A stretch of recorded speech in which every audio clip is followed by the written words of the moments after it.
Where are you as you listen to this story, and what time is it?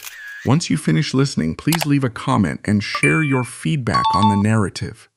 Many mistakenly believe the career of scholar Goronwy Rees collapsed due to secret homosexual relationships. The historical truth is far more devastating. To bury his own treasonous past, he ruthlessly weaponized his closest friend's sexual orientation in the press, only to annihilate his own reputation over a paranoid delusion. The conflict at the heart of Goronwy Rees's life began long before he ever set foot in the corridors of power. It began in the rigid, uncompromising environment of his childhood. Born in 1909 in Aberystwyth, Wales, Rees was the son of a Calvinistic Methodist minister. The Calvinist doctrine of early 20th century Wales was severe, demanding, and deeply concerned with the absolute binary of good and evil. From his earliest days, the heavy concepts of sin, absolute morality, divine punishment, and the inherent corruption of the human soul were drummed into his mind. His father's church left no room for moral ambiguity. Right and wrong were starkly defined, and the consequences for straying from the righteous path were portrayed as eternal and absolute. This environment placed an immense psychological weight on the young Rees. He grew up in a world where behavior was constantly scrutinized, where guilt was a daily currency, and where the fear of judgment loomed over every action. This rigid moral framework became permanently imprinted on his conscience. Even as he later moved away from organized religion, the structural thinking of his Calvinist upbringing remained. He evaluated the world, and eventually himself, through a lens of strict judgment. This early programming would later dictate his extreme, panic-driven reactions when confronted with his own moral failings. Yet, alongside this strict, austere upbringing, Rees possessed a towering intellect that could not be contained by a quiet Welsh parish. He was naturally inquisitive, a voracious reader, and possessed a memory and analytical capability that immediately set him apart from his peers. The combination of intense discipline instilled by his father and his raw cognitive horsepower propelled him out of his working-class Welsh life and into the elite, rarefied atmosphere of Oxford University. Aided by scholarships, Rees arrived at New College, Oxford, and quickly established himself as a rising academic star. The transition from the modest, morally rigid environment of a Welsh chapel to the opulent, intellectually free, and highly privileged world of Oxford was jarring. Oxford in the late 1920s and early 1930s was a place of intense intellectual combat and social networking. It was dominated by the products of elite public schools like Eton and Harrow, young men born into immense wealth and influence. Rees, an outsider by birth and geography, had to rely entirely on his intellectual superiority to carve out his place. He succeeded brilliantly. By his early 20s, he achieved what many considered the absolute pinnacle of British academic achievement. He was elected as a Fellow of All Souls College. All Souls is unique among Oxford colleges. It has no undergraduate students. It exists solely as an elite society of the brightest minds in the country, a place where profound academics mix daily with powerful politicians, diplomats, and cultural leaders. Entering All Souls meant entering the inner sanctum of the British establishment. Rees thrived in this environment. He was handsome, impeccably dressed, and possessed a razor-sharp ability to debate. He shed the outward trappings of his Welsh austerity and adopted the sophisticated, polished persona of a leading Oxford intellectual. He wrote acclaimed novels, contributed to prestigious literary magazines, and seemed destined for a life of unbroken success and influence. He had the world at his feet, functioning as a bridge between the rigorous academic world and the high society political circles of London. However, the world surrounding Oxford was rapidly descending into crisis. The 1930s was a decade defined by profound global anxiety and catastrophic economic failure. The Great Depression had shattered the working classes, creating mass unemployment and plunging millions into desperate poverty. The capitalist system appeared to be completely broken, At the same time, the terrifying rise of fascism in Europe cast a long, dark shadow over the continent. Adolf Hitler had seized power in Germany, Mussolini was expanding his grip in Italy, and the traditional British establishment appeared paralyzed, weak, and hopelessly out of touch with the existential threats gathering across the English Channel. Like many young, idealistic intellectuals of his generation, Rees found himself drawn to radical left-wing politics. For the sharpest minds at Oxford and Cambridge, Marxism was viewed as a pragmatic, necessary weapon.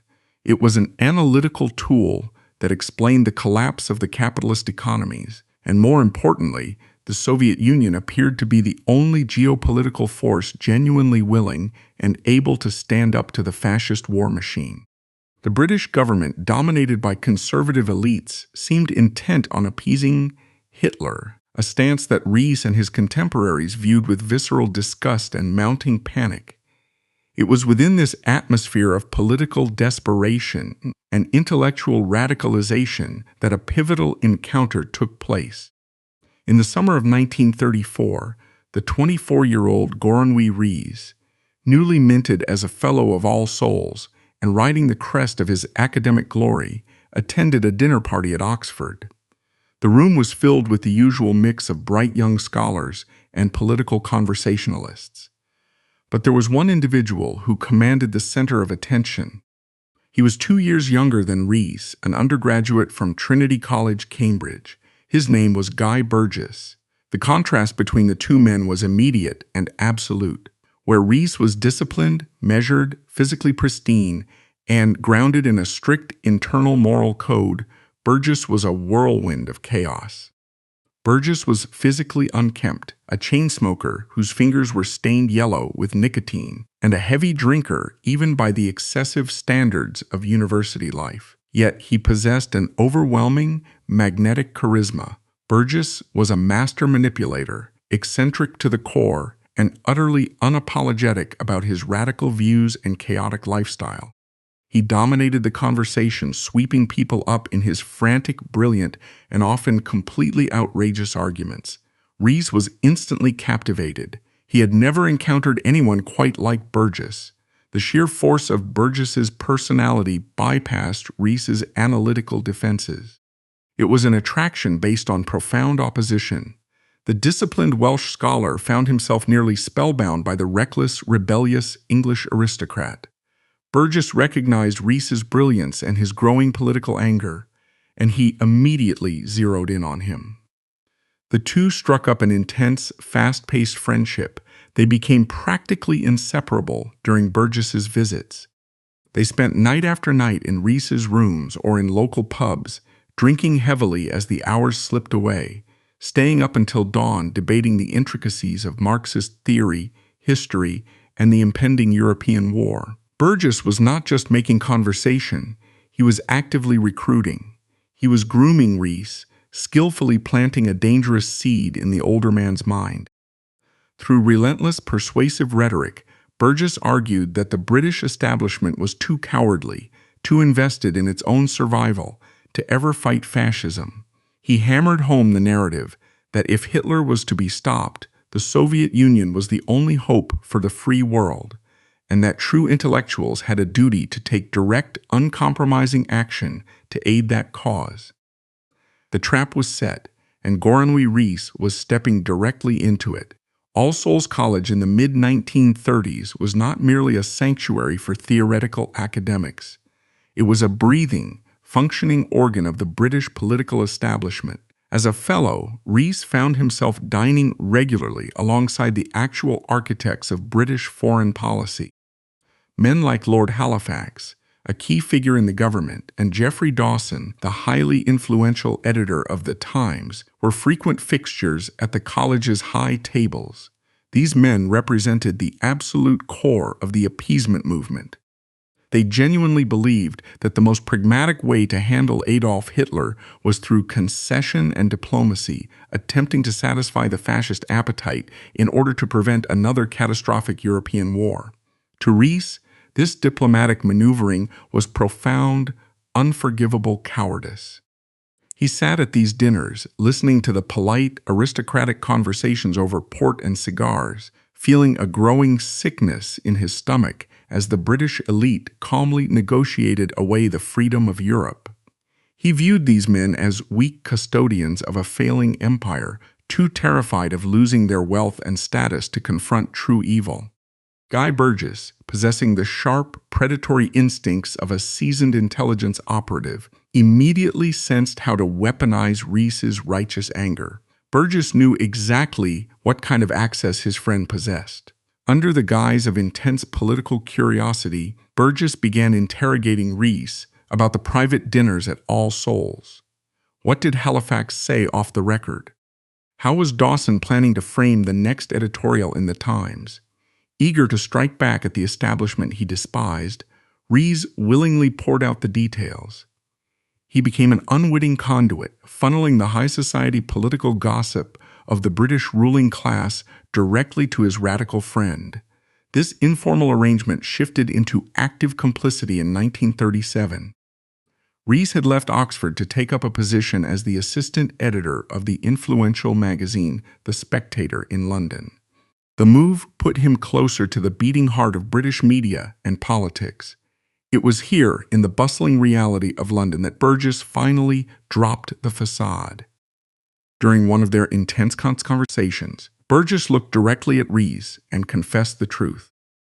He was an active agent working for the Comintern, the Communist International directed by Moscow. Burgess demanded Rees's formal help. To further legitimize the operation, Burgess revealed that they were not alone in this fight. Anthony Blunt, a highly respected art historian and another mutual acquaintance, was also deeply embedded in the espionage network.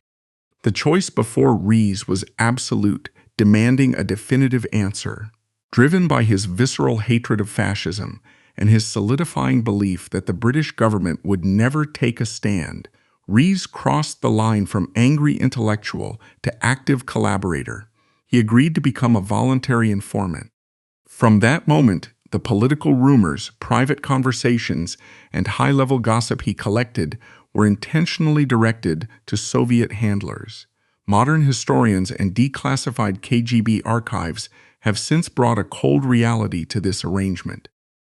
While he did not steal military blueprints or codes, he was handing over the high-level strategic dinner party chatter of the British ruling class, a goldmine for Soviet intelligence.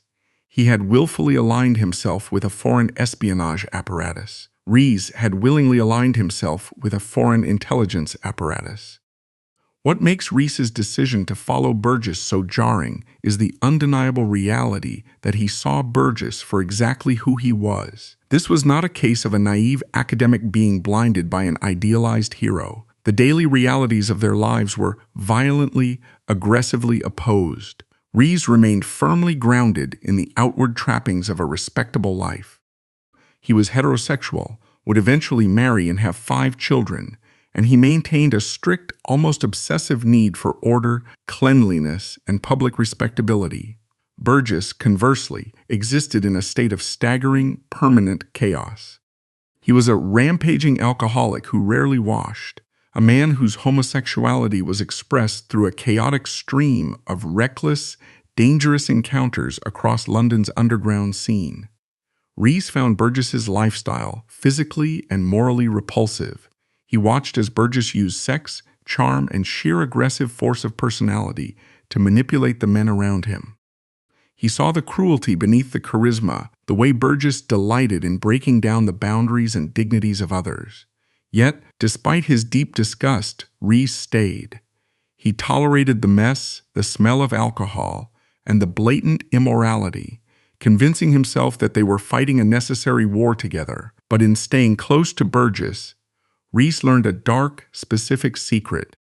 It was a habit that would eventually become the architect of his total destruction. Burgess never threw anything away. Beneath the facade of a drunken, disorganized radical lay a meticulous, calculating predator. Burgess hoarded private, sensitive, and compromising letters from his vast network of friends, lovers, and political contacts. He kept them locked away, not out of sentimentality, but as a deliberate insurance policy. It was a psychological arsenal carefully curated to threaten, control, or outright blackmail anyone who might ever consider crossing him or exposing his true allegiances. Rees knew exactly what those files contained. He knew the danger they represented. And he knew that by associating with Burgess for so long, he had likely handed him enough ammunition to ruin his own life whenever Burgess saw fit. The ideological foundation of Goronwy Rees's treason was built on a single, desperate premise that the Soviet Union was the only entity capable of destroying Nazi Germany.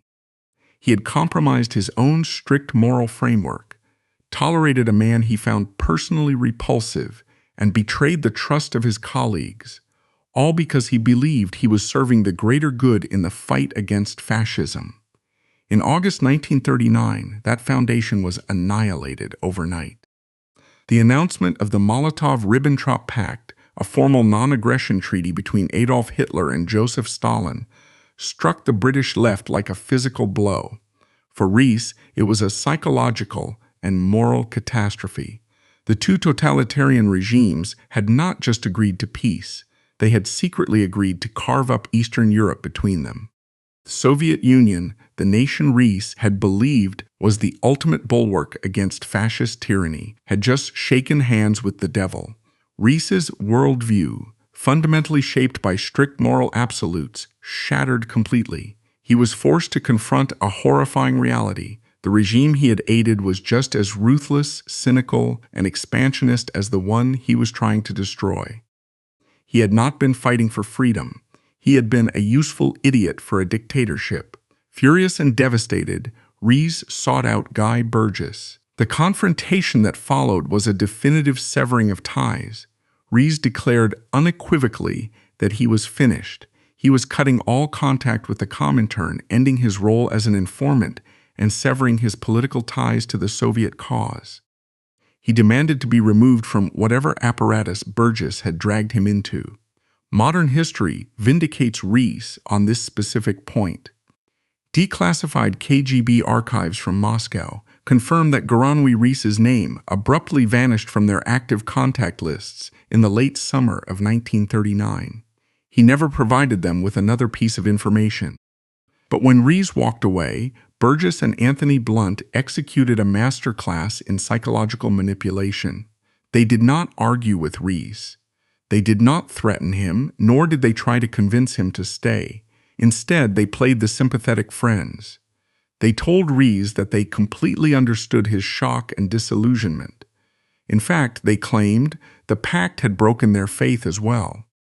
They assured Rees that they too were abandoning their espionage work for the Soviets and returning to the fold of loyal British citizens. Rees, desperate to believe that the nightmare was over and that his friends were stepping back from the abyss with him, accepted their lie. In exchange, he made a fatal error in judgment. He agreed to keep their past activities a secret. He did not report Burgess or Blunt to the British authorities. He rationalized that since they had all stopped, there was no need to ruin their lives or his own over a youthful, ideological mistake. It was a lie that would cost him everything. Burgess and Blunt had absolutely no intention of stopping. They remained deeply embedded Soviet agents, continuing their treasonous activities throughout the Second World War, passing highly classified state secrets to Moscow, completely shielded by the silence of the one man who could have exposed them from the start. Believing the past was buried, Rees spent the 1940s rebuilding his life and his reputation. He served with distinction in the British Army during the Second World War, rising to the rank of colonel and participating in the planning of the Normandy landings. He married, began raising a large family, and transitioned back into high-level academic and administrative life. The radical, angry young man of the 1930s was replaced by a pillar of the British establishment.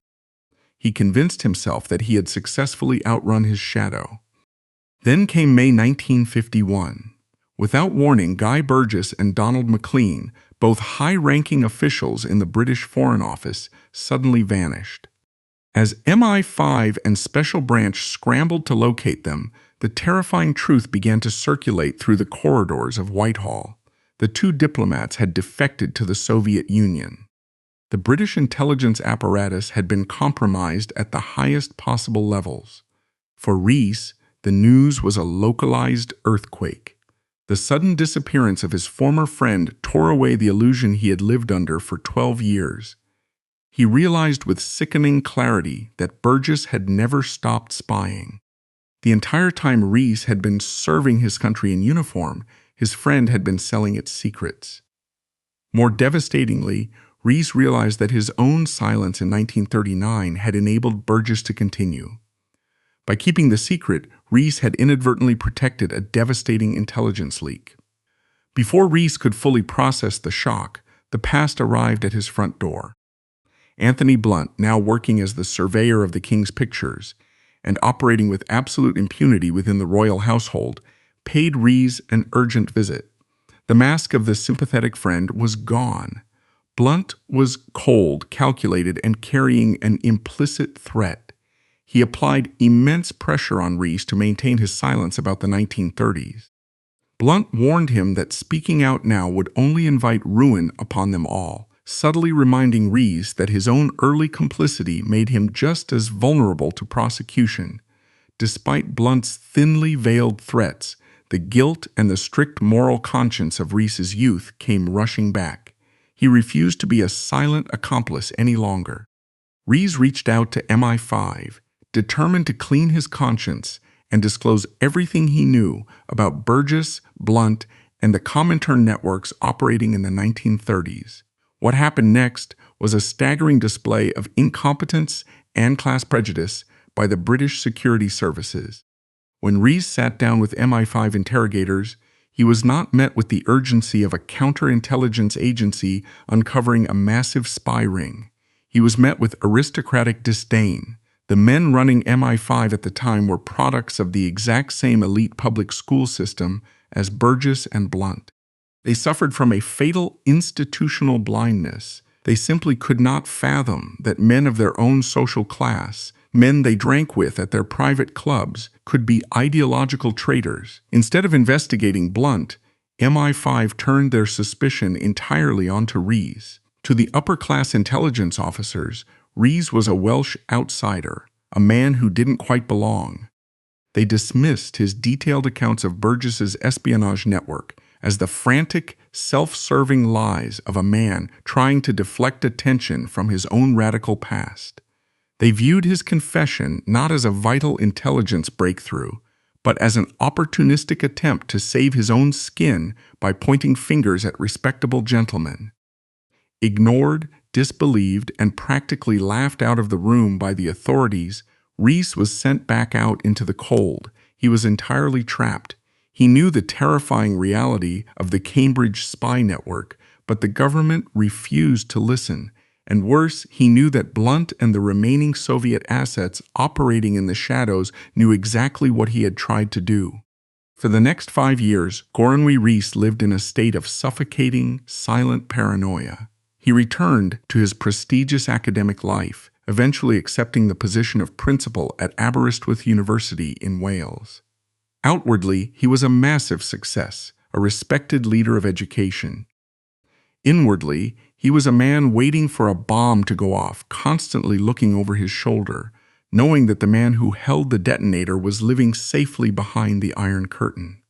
The bomb that Goronwy Rees had been waiting for finally detonated in February 1956. After 5 years of absolute silence, 5 years in which British intelligence and the public had been left to speculate wildly about the fate of the missing diplomats, Guy Burgess and Donald MacLean suddenly materialized. They did not simply resurface. They orchestrated a highly controlled, arrogant spectacle. The two men appeared at a press conference in room 101 of the Hotel National in Moscow. They handed out typed statements to Western journalists, looking relaxed, well-fed, and utterly defiant. They proudly declared to the world that they had always been dedicated Marxists and intended to live out the rest of their days working for the Soviet state. The psychological impact on Rees was instantaneous and catastrophic. He watched the news reports from his respectable residence in Wales, seeing the face of his former friend broadcast across the world. The sight of Burgess, walking free, proudly defending the Soviet regime from the safety of Moscow, forced a brutal moral reckoning upon Rees. The elaborate psychological defenses he had built over the previous 15 years collapsed. He was abruptly forced to confront the naked reality of his own past. He realized that the political apparatus he had casually aided in his youth, the very same apparatus Burgess was now publicly defending, was responsible for the systematic oppression and deaths of millions under Stalin. The buried moral absolutism of his youth surged back to the surface with terrifying force. He looked at Burgess and saw a man with blood on his hands. By extension, Rees felt the indelible stain of complicity on his own life. The realization that he had shielded this man, that he had kept quiet while Burgess operated as a parasite within the British government, triggered a severe mental crisis. A dark, obsessive conviction took hold of him. He became convinced that a reckoning was unavoidable, muttering to himself that he must pay for his sins. But beneath this profound moral anguish lay a raw, primal terror that completely hijacked his rational mind. The core of his panic was not just spiritual, it was fiercely practical. It centered entirely on the letters. Rees knew better than anyone that Burgess was a vindictive, calculating man who possessed a terrifying habit. Throughout the 1930s and 1940s, Burgess had meticulously hoarded private, sensitive, and compromising correspondence from his vast network of friends and lovers.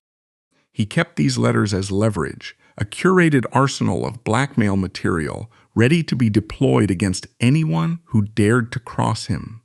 Rees knew his own letters were in that collection. He knew exactly what he had written in his youth, the radical political statements, the indiscreet gossip about high-level British officials, the documented evidence of his association with a known Soviet spy. With Burgess now openly speaking to the Western press from behind the Iron Curtain, Rees became absolutely convinced it was only a matter of time before the trap was sprung. He believed that Burgess, or his KGB handlers, would weaponize those old letters to humiliate the British establishment. If Burgess leaked that correspondence to the international press, Rees's career would be vaporized overnight. He would be exposed not just as a former communist sympathizer, but as a co-conspirator. The isolation Rees felt in this moment was absolute. He could not turn to the authorities. MI5 had already dismissed him years earlier when he tried to confess, treating him with upper-class contempt. The British government offered him no protection. He was an exposed man, standing alone against a hostile intelligence service and a former best friend who held all the cards. In a state of pure desperation, Rees concluded that his only chance of survival was a preemptive strike. He had to annihilate Burgess's credibility completely, irrevocably, and immediately. The strategy was brutal, but in Rees's panicked mind, completely necessary. He had to destroy Burgess in the court of public opinion before Burgess could open his mouth to destroy him. To execute this strike, Rees made a decision that would ultimately prove far more damaging than any of his youthful political affiliations. He bypassed the respectable broadsheets where he usually published his academic work and struck a sensational deal with The People.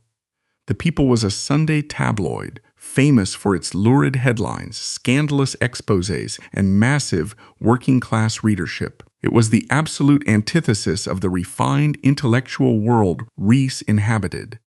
For the principal of a Welsh university to associate with such a publication was virtually unthinkable. But the tabloid offered something Rees desperately needed: immediate, explosive, and widespread dissemination to millions of readers, along with a massive financial payout negotiated through a literary agent. Between March and April 1956, The People ran a heavily promoted, 5-part series of articles about the missing spies. The series was published anonymously, credited only to a close friend of Burgess, who was now described as holding a high academic position. It was a paper-thin, farcical disguise. Given the specific details included in the text, it took the British intellectual elite exactly no time to deduce that the author was Goronwy Rees. In these articles, Rees abandoned all restraint. He tore his former friend apart with vicious, surgical precision. The narrative he constructed was designed to strip Burgess of any ideological dignity or political legitimacy. Rees did not portray Burgess as a misguided idealist or a dedicated, if flawed, communist. Instead, he painted Burgess as a degenerate monster. He detailed the chronic alcoholism, the appalling hygiene, the rampant corruption, and the relentless emotional manipulation. Most explosively, Rees heavily emphasized Burgess's homosexuality, weaponizing the deep-seated homophobia of 1950s Britain. Homosexuality was still a criminal offense in the UK at the time, heavily stigmatized and viewed by the security services as a severe security risk due to the potential for blackmail. Rees leaned into this prejudice heavily, portraying Burgess's private life as a chaotic, squalid swamp of depravity and blackmail. He explicitly detailed Burgess's habit of keeping compromising letters from other men, attempting to frame the entire defection not as a political victory for Moscow, but as the pathetic flight of a compromised, dirty criminal. The objective was clear. Rees was trying to render Burgess so utterly repulsive, so toxic and fundamentally untrustworthy in the eyes of the British public, that any subsequent claim Burgess might make from Moscow, including any attempt to out Rees as a former accomplice, would be instantly dismissed as the venomous lies of a degenerate traitor. Rees was throwing dirt into the eyes of the public to blind them before they could look too closely at his own past. He sat back in his office in Wales, waiting for the articles to do their job, believing he had successfully insulated himself from the blast radius of the Moscow press conference. He vastly underestimated the strict, unspoken codes of the society he belonged to. The illusion of anonymity did not even last the week. The British establishment, fiercely protective of its own and hypersensitive to scandal, immediately mobilized to identify the author, who dared to drag one of their most notorious alumni through the mud of the working-class press. It was the Daily Telegraph, the bastion of conservative, middle-class respectability, that struck the fatal blow.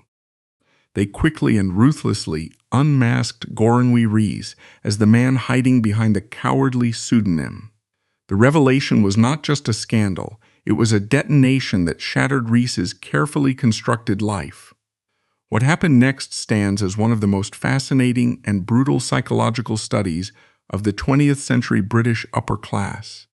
Rees had fundamentally misunderstood the rules of the game he was playing. He assumed that by loudly condemning a known traitor and Soviet spy, he would be viewed as a patriot, or at least a man bravely cleansing his conscience.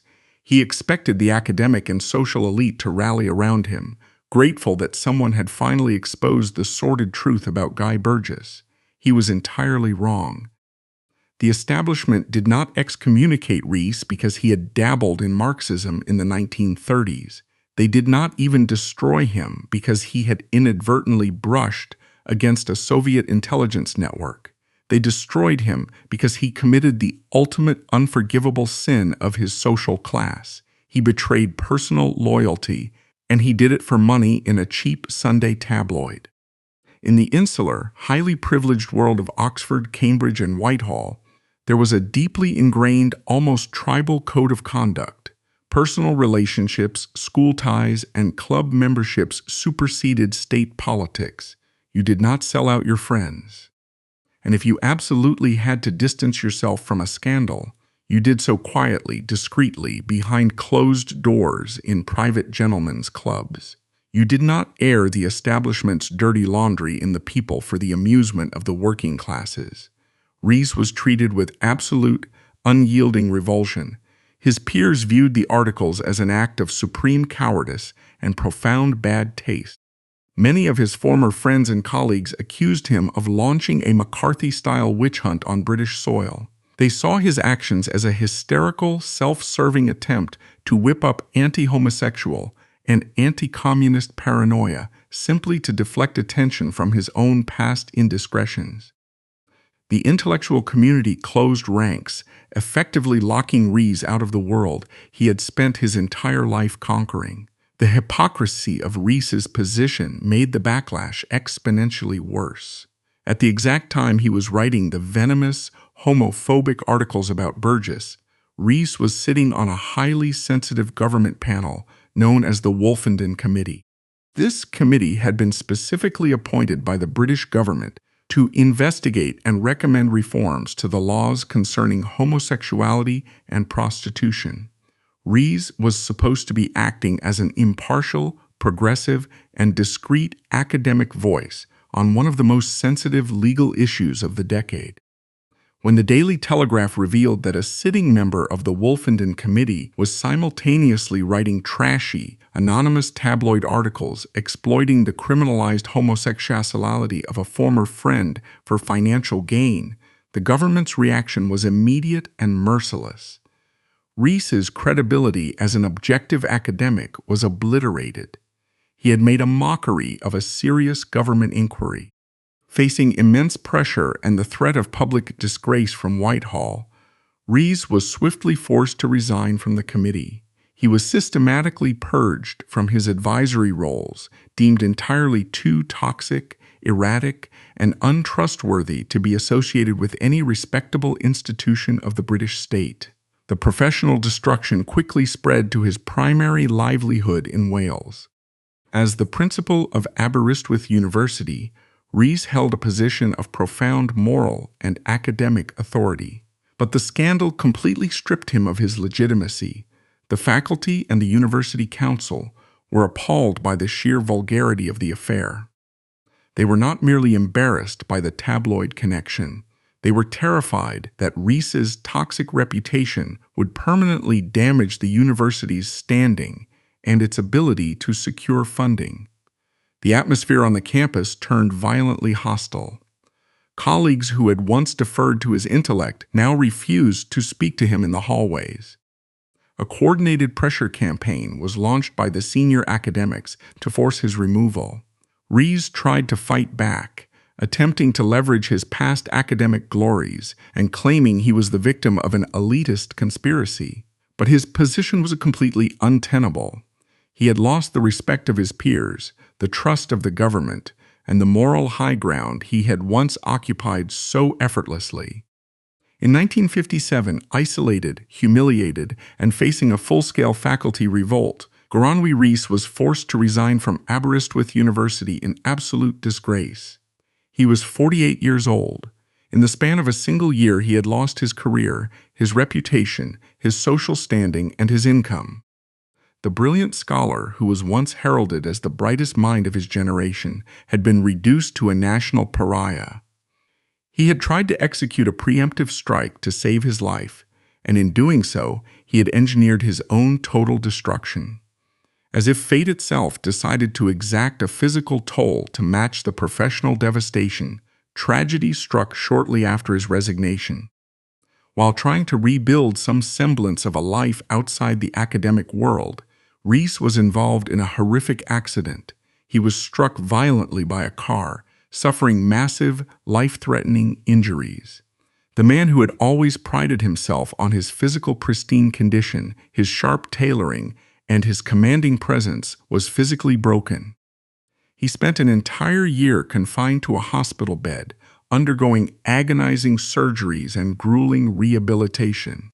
When he finally emerged from the hospital, he was a permanently altered man. The accident left him with a severe, permanent limp, a physical manifestation of the brokenness that now defined his life. He was stripped of his academic glory, his body was shattered, and he was completely isolated from the intellectual world that had once been his entire universe. The descent from the high tables of All Souls to the reality of a disabled, disgraced outcast was absolute. Goronwy Rees was left alone to face the long, bitter decades of a life he effectively destroyed with his own hands. The physical agony of the car crash was only the beginning of a much longer, quieter torment. When Goronwy Rees finally emerged from the hospital in the late 1950s, stepping heavily on a cane, dragging his permanently injured leg, he stepped into a world that had completely erased him. He was no longer the principal of Aberystwyth University. He was no longer a respected voice on government committees. He was not even a welcome guest at the private dining clubs of London. He was an exile in his own country, entirely cut off from the intellectual oxygen that had sustained him his entire life. The financial reality of his disgrace set in with brutal speed. Stripped of his academic salary and his institutional housing, Rees was forced to scramble to provide for his wife and 5 children. The man who had once effortlessly secured the most prestigious fellowships in the British Empire was now reduced to pleading for freelance writing assignments. He churned out book reviews, minor literary critiques, and historical essays for any publication willing to overlook his radioactive reputation. It was a humiliating descent. He was a thoroughbred intellect forced to pull a plow just to keep the lights on, knowing that every editor who accepted his work was doing so either out of pity or a cynical desire to capitalize on his notorious name. His physical surroundings mirrored his internal isolation.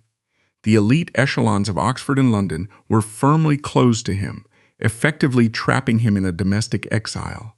He spent his days in the quiet obscurity of the British suburbs, a ghost haunting his own life. The vibrant, high-stakes political debates of his youth were replaced by the relentless, grinding anxiety of paying bills. He watched from a distance as the 1960s began to unfold, an era of rapid cultural and social change, realizing that he was permanently frozen in the amber of the 1956 scandal. He was a relic of a bygone Cold War panic, discarded by the society he had tried, however clumsily, to protect. But the most excruciating psychological torture for Rees during these wilderness years was not his own poverty. It was the success of the men who had escaped. Across the continent, behind the iron grip of the Soviet state, Guy Burgess was living out his days in Moscow. News occasionally filtered back through Western intelligence and diplomatic channels regarding his former friend's condition. Burgess had not found a socialist utopia. He was miserable, isolated, and rapidly drinking himself to death on Soviet vodka. Yet, the anticipated strike against Rees, the release of the blackmail letters that had triggered Rees's catastrophic panic in 1956, never materialized. Burgess never mentioned Rees to the international press. He never weaponized their past correspondence.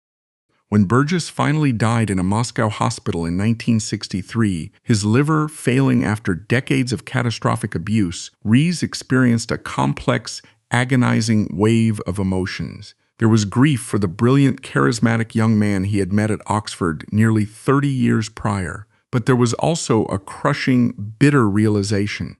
The silence from Moscow proved that Rees's preemptive strike in the tabloids had been entirely unnecessary. Burgess had never intended to destroy him. Rees had incinerated his own career, his reputation, and his social standing fighting a phantom threat. The panic that had ruined his life was entirely self-inflicted. However, the ghost of Guy Burgess was not the only specter haunting Rees's exile. There was a much more present, far more infuriating figure walking the streets of London, entirely untouched by the scandals of the past. Anthony Blunt had not fled to Moscow.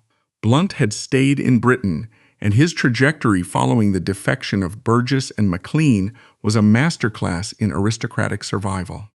While Rees was being fired, ostracized, and forced into near poverty for writing a newspaper article, Blunt was ascending to the absolute pinnacle of the British establishment. Blunt was the surveyor of the King's pictures, and upon the accession of Queen Elizabeth II, he retained his position within the royal household. He was the most respected art historian in the country, a frequent guest at Buckingham Palace, and a man operating with absolute social impunity. In 1956, the exact same year Rees was being destroyed by the British elite for his tabloid confessions, Anthony Blunt was knighted by the Queen for his services to the Royal Art Collection. He became Sir Anthony Blunt, KCVO. For Rees, watching Blunt's ascent was a daily, agonizing injustice. Rees knew with absolute certainty that the man curating the Queen's paintings was a hardened, dedicated Soviet spy. He knew that Blunt had actively recruited for the Comintern, that he had facilitated the espionage ring, and that he had stood in Rees's own living room in 1951 and threatened him to keep quiet about the defections. Rees had tried to tell MI5 this exact truth, and they had laughed him out of the room, dismissing him as a self-serving Welsh outsider. Now, the outsider was crippled and ruined, while the elite upper-class traitor was being knighted by the monarch. It was a staggering validation of everything Rees had hated about the British class system since his days at Oxford. The establishment did not care about treason as long as the traitor went to the right schools, wore the right tailored suits, and kept his mouth shut in public. Rees had broken the code of silence, and he was punished for it. Blunt had maintained the aristocratic facade, and he was rewarded with a knighthood. This burning sense of injustice became the defining fuel of Rees's later life. As the 1960s bled into the 1970s, he watched Sir Anthony Blunt receive honorary degrees, publish celebrated books, and bask in the adoration of the academic world that had violently expelled Rees. The silence Rees was forced to maintain was a heavy, suffocating blanket. He knew he possessed the power to bring the entire facade crashing down, but he also knew that the establishment would never take the word of a disgraced tabloid informant over a knight of the realm. He needed a weapon, a specific mechanism to bypass the prejudices of British intelligence and strike directly at the core of the conspiracy. He waited for over 2 decades. He endured the poverty, the physical pain of his injuries, and the contempt of his former peers. He watched his children grow up in the shadow of a father whose name was synonymous with betrayal. He bided his time, knowing that the truth of the Cambridge spy ring was a poison that would eventually have to be drawn to the surface. The opportunity finally arrived as the 1970s drew to a close, but it came accompanied by a grim, undeniable deadline.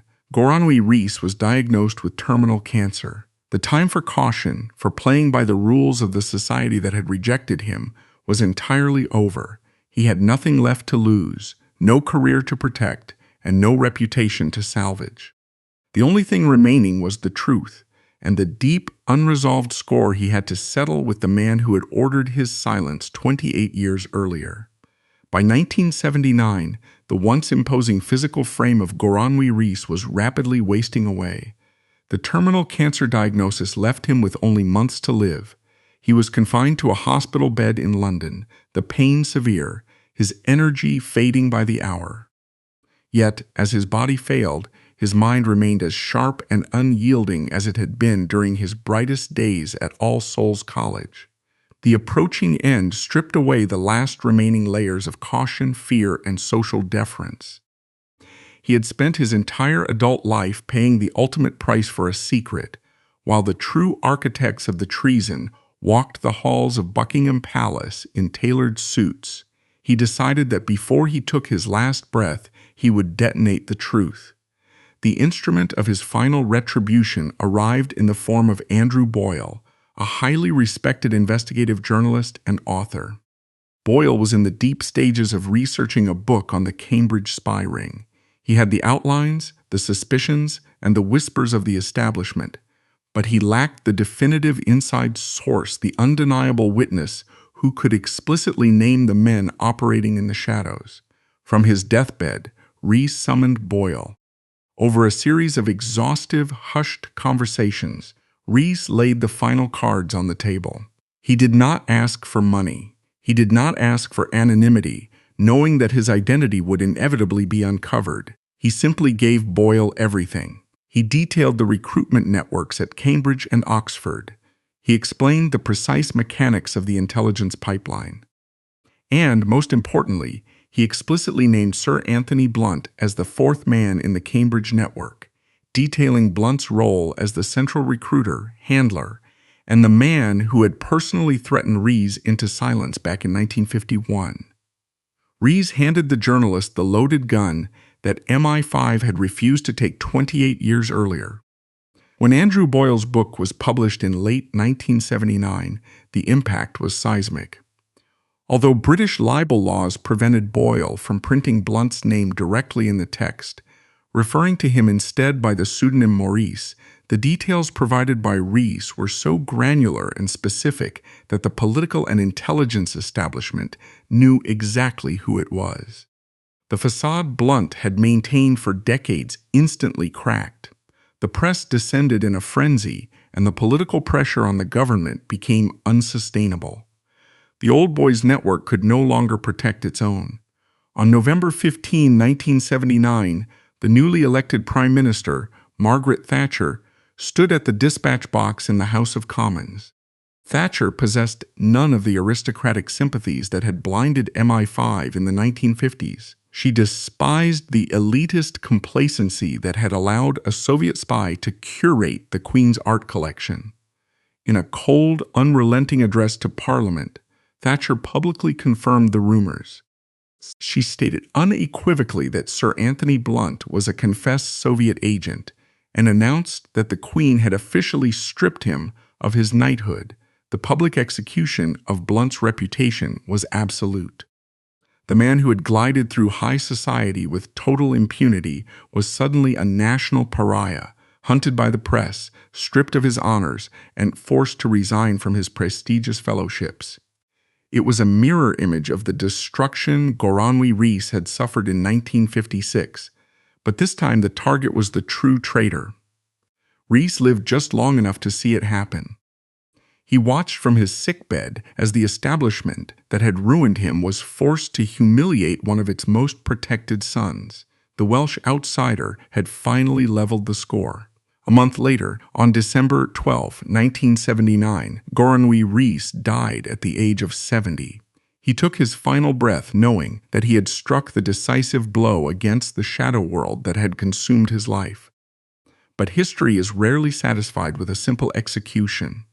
In the early 1990s, the briefly opened KGB archives in Moscow laid bare a staggering tragic irony for Rees's daughter, Jenny. The Soviet dossiers confirmed that Rees had indeed cut all Comintern ties in 1939. More devastatingly, internal communications proved that Guy Burgess had never harbored any intention of weaponizing Rees's old letters. The blackmail plot that drove Rees to detonate his own life in the tabloids existed entirely in his own mind. The tragedy of Goronwy Rees goes beyond Cold War espionage. It is a brutal indictment of the British class system. The establishment forgave Anthony Blunt for selling state secrets to a hostile dictatorship because he remained a discreet, polite gentleman. They destroyed Rees not for treason, but for panicking and airing elite secrets in the working-class press. He outlived the spies who manipulated him, but he died a casualty of a society where tribal loyalty consistently outranked loyalty to the nation.